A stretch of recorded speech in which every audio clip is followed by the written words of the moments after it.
Bom dia, então. Bom dia para todos. Bom dia. Quase boa tarde. Quase boa tarde, né? Hoje nós vamos trabalhar com a apostila 2, o módulo 7, polissemia e ambiguidade. Este é um conteúdo bastante legal, tem a ver com a interpretação de texto, algo tão pontuado na prova do Enem. Essa questão de você entender o contexto, entender as interpretações, entender alternativas tão aproximadas em questões que você fica na dúvida entre três alternativas. Por quê? Por causa da construção sintática, por causa de algumas palavras que ali estão empregadas, tá? Então, o módulo 7, página 22 da apostila número 2. Ali nós temos dois conceitos básicos, tá? Da interpretação, mas é importante que a gente perceba que a polissemia ela não pode ser conversada sem antes a gente pensar que ela está no campo da semântica, tá? O que é a semântica? É o campo da linguagem que estuda os sentidos, a significação. Então, quando nós estamos estudando a questão de uma significação de uma palavra, a gente procura sempre qual é o campo semântico em que ela está, a gente procura saber se ela está fazendo referência a alguma coisa, a alguma outra palavra, se ela possui um sentido literal ou se ela possui um sentido figurado, se ela é uma palavra polissêmica, ou seja, com mais de um sentido, ou se ela é uma palavra ambígua, ou se ela é uma palavra monossêmica, né? Então, nós temos que analisar tudo isso. E tudo isso se passa muito rápido no nosso cérebro, graças a Deus. Senão nós morreríamos, né? Para fazer uma questão. A média no vestibular é o quê? Que você demore 3 a 4 minutos para resolver uma questão. Então, tem que passar muito rápido tudo isso na sua mente, os conceitos de todas as matérias. Então, vejam ali, a questão da semântica está intrinsecamente levada à significação. Então, quando eu falo em semântica, eu estou pensando em sentido e em referência, tá? Uma frase, ela tem uma determinada estrutura semântica que está relacionada não só com o sentido da afirmação, mas também com outros valores que vão convergir para uma interpretação global, ou isto é, para o seu significado. Outro conteúdo bastante significativo e pontuado no Enem é a questão das funções da linguagem. As funções da linguagem, elas determinam como que a linguagem está funcionando em alguns contextos. Ela é mais poética, ela é mais emotiva, ela é mais informativa, né? Onde tem uma certa, é mais referencial. Ela é uma linguagem mais designativa né? Ou mais conceitual. Então, eu vou passando por esses momentos em que eu vou avaliando a minha linguagem, se ela é mais apelativa, se ela é mais dialógica, né? Então, eu vou observando como isso se dá. E, claro que tudo que nós escrevemos, ela tem uma referência, ou seja, uma relação de uma expressão linguística interna dessa construção ou externa, né? A questão da catáfora e da anáfora. Elementos que eu faço referência dentro da minha estrutura ou até mesmo fora dessa estrutura linguística. E aí, a gente para pensar que o sentido, né, é a relação com o intralinguístico, aquilo que mantemos relação entre a palavra escrita e os outros signos da língua, que são os referentes. O sentido, então, ele faz parte do sistema da língua e o referente é o objeto cuja existência é construída linguisticamente como exterior a si mesmo. Então, quando eu penso numa palavra, é necessário que eu faça referência a um outro nome, por exemplo. E aí nós vamos observar que a nossa linguagem ela se dá por dois mecanismos importantes, que é a denotação e a conotação. São conceitos que dizem respeito ao sentido das palavras. Quando nós estamos lendo um livro, quando estamos lendo um livro de literatura, nós estamos rodeados de denotação e conotação. Quando eu estou lendo um jornal e eu vou para a seção de notícias da atualidade, eu estou tendo ali uma gama de palavras no seu sentido denotativo. Mas se eu parto para um caderno, que é um caderno que vai falar sobre sentimento, uma história em quadrinhos, ou o caderno do jornal, que vai falar sobre experiências de viagem, eu já vou partir para um sentido mais subjetivo, que é o da conotação. Então, a denotação, ela designa apenas o objeto para o qual o remetente, né, remete ao significante, ou seja, ao seu próprio significado. Então, esse signo, ele tem um significante. E eu tenho, então, ali, literalmente, a palavra do dicionário. A conotação, ela envolve tudo que um vocábulo possa sugerir ou evocar, de forma explícita ou implícita. E outra coisa, a conotação, ela tem muito a ver com o falante, com aquilo que ele quer dar, né, maior sentido. Então, ele produz uma significação, uma sugestão com outras palavras. Quando nós utilizamos a língua, nós podemos selecionar e usar uma palavra ou expressão com sentidos diferentes de acordo com a realidade, né, a se exprimir ali. Veja, por exemplo, a frase: o preço do pão aumentou. O atleta acabou a prova coberto de suor. As palavras pão e suor, elas apresentam respectivamente o sentido de alimento feito de farinha, o pão, e a secreção glandular, que é o suor. É uma realidade objetiva da palavra. Mas se eu digo, ganharás o pão com o suor do teu rosto, a palavra pão aqui, ela exprime a ideia de sustento. E suor, uma ideia de esforço ou sacrifício. Então, aqui eu tenho implicações subjetivas, afetivas, sugestivas dessa palavra, tá? Então, denotação é o significado objetivo, essencial da palavra, analisável fora do discurso, própria de textos em que se predomina a função informativa. E a conotação é um conjunto de significados secundários, atribuíveis a uma palavra, com valores subjetivos, emotivos, afetivos, variáveis de falante para falante, e é mais utilizada numa linguagem literária. Então, a denotação é quando as palavras assumem um significado estável, objetivo, fixo, independente do contexto, um predomínio da função informativa da linguagem. E a conotação é um sentido, né, é um significado mais dinâmico, mais subjetivo, mais afetivo, mais sugestivo, mais volátil, né? Ele é variável segundo o contexto e há um predomínio, então, da emoção. Então, percebam, ele depende de um contexto. E as palavras, elas, o que a gente vai observar?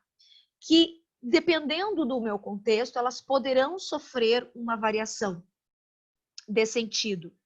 Quando, por exemplo, aqui nessa charge, né, que quer produzir o riso, foi lançado no jornal Gazeta do Espírito Santo, eles colocaram assim: quantos dependentes, o IBGE fazendo a pesquisa, e uma pessoa de uma situação, de uma classe, ou de um lugar onde ela mora, onde a vivência é diferente, onde o vocabulário, os níveis de linguagem não são, talvez, tão privilegiados, o que a pessoa aqui entende nessa charge? 3, meu marido de cocaína, meu filho de crack, eu de Bolsa Família. Então, a palavra dependente, veja, ela não tem um único sentido. Não é o dependente no sentido de quem depende da mesma renda familiar. Mas aqui absorve, né, nessa questão de toxinas. Então, eu tenho uma palavra que pode, se a pessoa, e isso já deve ter acontecido com você, de você estar falando uma coisa e a pessoa entender outra. Porque o campo semântico da palavra pode ter outra. A palavra é polissêmica. Ela acaba tendo novos sentidos no nosso diálogo. Veja essa outra aqui, essa outra charge, censo e internet. Quantos acessam a rede? Nenhum, eles dormem no chão mesmo. Ou grau de instrução, é o primário. São todas brincadeiras com as palavras, mas para mostrar que sim, existem momentos que uma palavra pode assumir significados diferentes. E se eu conheço esse significado, se eu conheço essas variantes, é mais fácil eu saber selecionar rapidamente qual a resposta que eu preciso. Isso, claro que é uma brincadeirinha, mas é uma possibilidade da gente começar a perceber que quando eu estou num concurso vestibular ou selecionando alguma questão de vestibular, é importante que eu saiba exatamente o que a palavra significa naquele contexto, para que rapidamente eu possa fazer uma seleção da palavra e captar aquilo que é necessário para a resposta. Então, talvez você tenha ouvido só a expressão polissemia, mas existe também a monossemia. O que é a polissemia? Consiste na atribuição de vários significados a uma unidade lexical, ou seja, uma palavra com vários significados. Então, eu tenho assim, o banco está pintado de tinta fresca, vou ao banco depositar dinheiro, o barco tocou num banco de areia. A palavra banco, veja, que naquele contexto, naquela unidade sintática, ela ganha um significado específico. Perceba que na primeira frase, quando eu digo o banco está pintado com uma tinta fresca, eu não consigo pensar que é, talvez, uma agência. Porque essa expressão, olha, o banco está pintado de tinta fresca, já lembra o quê? Cuidado, não senta ali para não chapa a roupa. Quando eu digo, eu vou ao banco depositar dinheiro, você não pensa num banco da praça ou num banco que está na tua varanda. Tu vai pensar o quê? Numa agência bancária. Então, é isso que é a polissemia. É o momento em que você emprega uma palavra e você atribui um significado para aquela palavra naquele contexto que se torna único. Compreendem? Então, para aquele contexto, aquela palavra possui um significado específico. O que é a monossemia? É aquela palavra que tem um único sentido, certo? Um único sentido. Então, é possível que, por exemplo, que eu tenha a palavra caneta. A palavra caneta ela tem um único sentido. Como é que eu vou pensar caneta num outro sentido? A caneta é caneta. Então, tem palavras que têm um sentido monossêmico. Ela é único. Mas tem palavras que, dependendo do contexto, ela pode variar esse significado. Então, a monossemia implica de uma unidade lexical, uma palavra, que tem um único significado. Vocábulos geralmente utilizados no domínio da técnica e da ciência.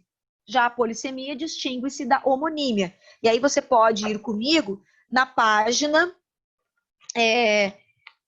vou ir mais à frente, na página 28 da apostila 2, pré-vestibular, que diz o seguinte, que a polissemia, ela é necessário que nós distinguamos ela da homonímia, tá? Das palavras homônimas, que têm a mesma forma, mas significados diferentes em razão da sua origem.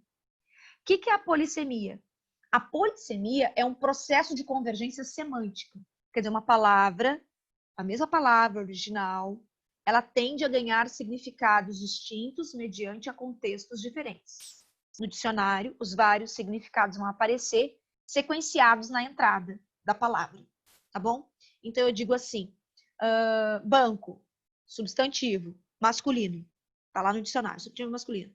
1, local para se sentar. 2, agência bancária. 3, monte de areia. Então, eu vou tendo sequenciado na entrada desse significado lá no dicionário esses novos sentidos para aquela palavra. Agora, a homonímia ela é um processo de convergência lexical. Não é mais semântico, é lexical.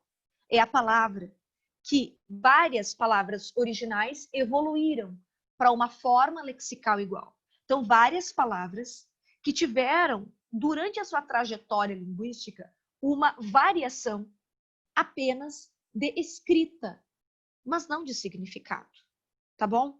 Então, os significados eles se mantêm diferentes. Em dicionários, eles aparecem com entradas diferentes. Eu digo assim, exemplo, tá? O próximo slide aqui. O Vale do Santarém é lindo. Quanto vale o preço da amizade? Perceba que o Vale do Santarém é um substantivo, né? É um relevo. E agora eu digo, quanto vale o preço da amizade? É um verbo. Então, no dicionário, ele tem uma entrada diferente. Ele vai ter junto dele o seguinte, vale substantivo, parte de um relevo. Vale verbo, é uma ação do verbo valer. Então, eu vou ter entradas diferentes. É isso que quer dizer a palavra ali, né? Essa coisa, o rio corria manso. Às vezes, rio com gosto. Um é substantivo, o outro é verbo. Então, na homonímia versus essa polissemia, o diferente significado desses grupos de palavras explica-se pela diferente etimologia. É da origem da palavra, tá? Que é diferente. Vale é um nome que vem do latim valem, que evolui até vale, nessa dinâmica da língua. E vale, verbo, vem de valete, que vai até vale. É assim que acontece também com outras palavras da língua. Então, a homonímia tem uma origem etimológica diferente. No caso da polissemia, é a mesma palavra que pode, em determinados locais, ter sentidos diferentes, tá? E aí nós chegamos na questão da ambiguidade. A ambiguidade vai estar aí na tua apostila, na página 32. A ambiguidade, ela pode ser do léxico, quando certos morfemas lexicais, ou seja, certas palavras, têm vários sentidos. Por exemplo, a ambiguidade ela pode acontecer por causa de uma palavra colocada na tua estrutura. O que é ambiguidade? A ambiguidade nada mais é, olha lá na tua apostila, a propriedade que confere a uma unidade linguística a possibilidade de assumir mais de uma interpretação.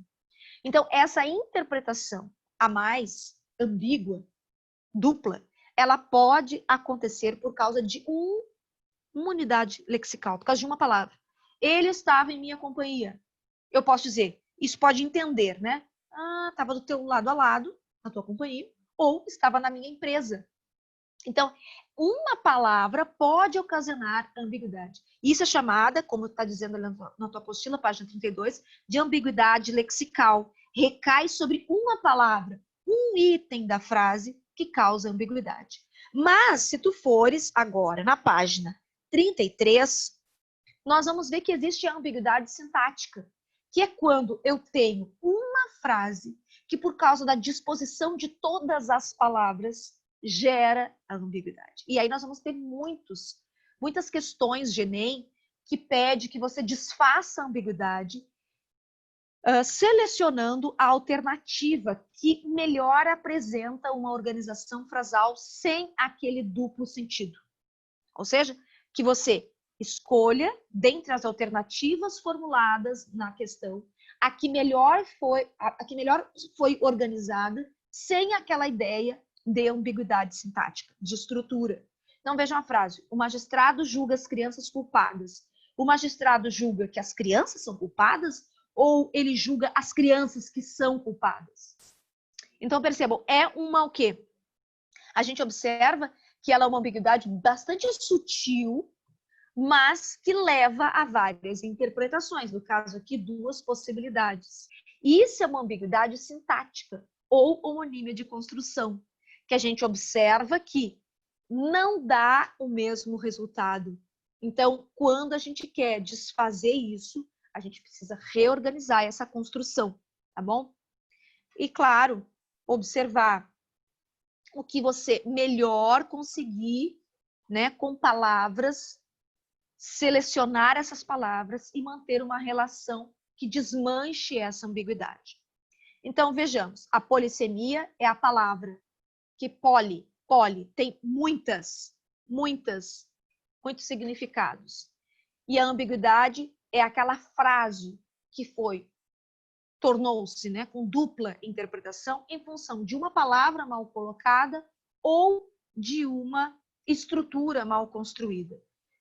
A ambiguidade ela pode ser intencional ou ela pode ser simplesmente uma ambiguidade realmente que foi mal construída e que leva, então, a essas confusões na compra de um produto, no anúncio de um produto, pode levar, inclusive, a processos, né? Porque a pessoa comprou porque estava escrito tal coisa, na verdade não era aquilo que o anunciante queria dizer, foi um enunciado mal escrito. Tá? Então, veja os exemplos. Na polissemia, as velas do barco estavam bem ajustadas. Quando eu vejo a palavra velas, você diz, mas velas pode ser vela com chama, né? A vela colocada num jantar a velas de velas. Pode ser as velas de um barco. Sim, mas neste contexto, você não consegue pensar que é uma vela de um jantar, né? Você vai pensar que realmente é o elemento que faz bater o vento e fazer com que o barco navegue. A praia parecia um formigueiro no sábado. Veja, uma expressão para designar que estava cheia de pessoas. A boca da garrafa de cerveja está com ferrugem. O banco onde sentamos era desconfortável. Então, não tem como pensar que é uma agência. Então, por mais que essas palavras elas tenham outros significados em outros contextos, naquele ali, por causa da construção, ele fica perfeito para o que eu pretendo. Ok? Já a ambiguidade é o seguinte: eu leio essa frase e eu posso ter duas possibilidades. Será que a pessoa está me xingando? Eu vi o cachorro do seu pai. Ou, Será que ela está dizendo que ela viu o animal que meu pai possui? Matarei o porco do meu tio hoje. Será que ela vai matar um bicho? O pai dela tem fazenda? Será que o tio tem fazenda? Ou será que ela está xingando? Então, na ambiguidade, eu tenho essas duas possibilidades de interpretação. A construção dela pode estar mal projetada ou uma palavra pode estar desencadeando toda essa problemática. Veja, o João e Maria discutiram em frente à sua escola. O sua, geralmente esses pronomes sua, seu, ele, ela, são elementos referenciais de uma possível ambiguidade estrutural, tá? Então, a gente tem que refazer. João e Maria discutiram na frente da escola em que estudavam, então veja, reescrita, não fica com ambiguidade. Ou eu posso dizer, João e Maria discutiram na frente da minha escola. Então, eu tenho sempre que articular as palavras de forma que eu desmanche essa ambiguidade, tá? Na apostila de vocês, na página 33, vocês têm um exercício ali que começa com um textinho. Primeira vara da infância e da juventude. Minha mãe que era juíza. Esse texto aqui, tá? Respondendo à questão número 4, a temática central é que foi feito uns posts aí na internet porque estava sendo aí proposto uma lei, que era a lei da palmada, em que castigos físicos não poderiam ser aplicados aos filhos, certo? Crianças e adolescentes. E aí, a grande brincadeira é das pessoas que nasceram, sei lá, na década de 80, 90, falando, olha, essa foi a primeira vara da infância e da juventude lá em casa. Porque a vara da infância e da juventude ela é um órgão, né? Que estabelece aí o quê? Essa questão de atribuir ali, de forma advocatícia, os direitos da criança e do adolescente. Mas o que diz? Olha, nessa primeira vara da infância e juventude, na minha vida, algumas pessoas nascidas na década de 70, 80, a minha mãe é que era juíza. Não tinha um juiz específico para isso aí. Agora tem. Agora tem uma lei para isso aí. Então, essa é a grande temática dessa pequena charge. Depois, questão 5. O texto se vale de um recurso para atrair a atenção do leitor, que é o quê? É o sentido da palavra vara. Vara como órgão, que defensor dos direitos da criança e do adolescente, e vara no sentido de aquela varinha de marmelo. As crianças acabavam tendo aí um castigo físico, certo?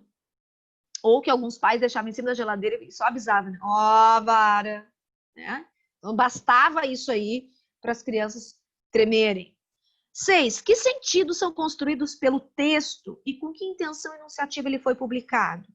Então, pela responsabilidade dos pais em educar os filhos sem machucá-los. E talvez aqui, né, já esteja sugerindo que talvez a educação dos pais é melhor do que a educação baseada na lei. Mas há aqui as possibilidades, né? Tem um tom, inclusive, de ironia, saudosista, né? Quando diz minha mãe é que era juiz. Existe ambiguidade no texto? Questão 7. Sim, é ambiguidade lexical, recai na palavra vara. É a partir dali que tudo tem um novo sentido. 8. A ambiguidade é geralmente usada em termos de humor, tá? Então, ela é intencional nesses canais de humor, com a finalidade de produzir o riso. No caso anterior, que efeito a ambiguidade provoca, tá? É no sentido aí nostálgico, né? Saudosista, dessa questão era, não é mais. A questão de tratar o assunto da disciplina como algo familiar, mas agora parecendo ser algo mais governamental, tá?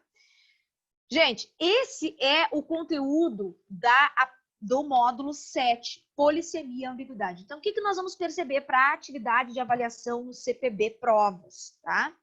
Que nós vamos ter a apostila 2 tratando dessas questões de interpretação de texto.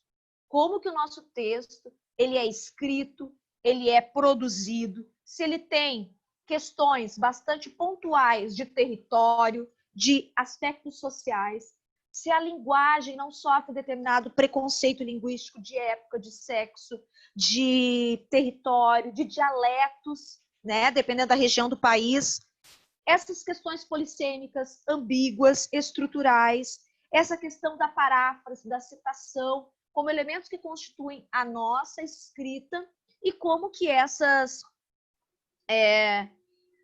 como tudo isso caminha na organização do momento que eu estou fazendo a minha prova de vestibular e eu preciso organizar o meu texto para que ele não fique ambíguo, que eu organize o meu texto para que ele não recaia numa ambiguidade lexical de uma palavra desmoronando o texto, ou de uma questão de geografia, história, matemática, enfim, onde eu não consiga dar conta do sentido dessa palavra e eu acabe errando a alternativa que era a ideal a ser marcada, tá?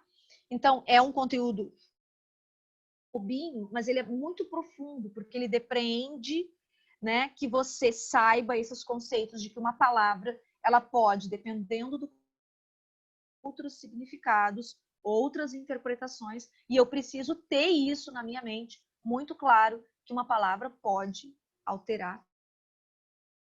Por isso, tem questões, eu já fiz questões de prova, que tem no presencial mesmo, que as pessoas dizem assim, a senhora botou 2 alternativas iguais.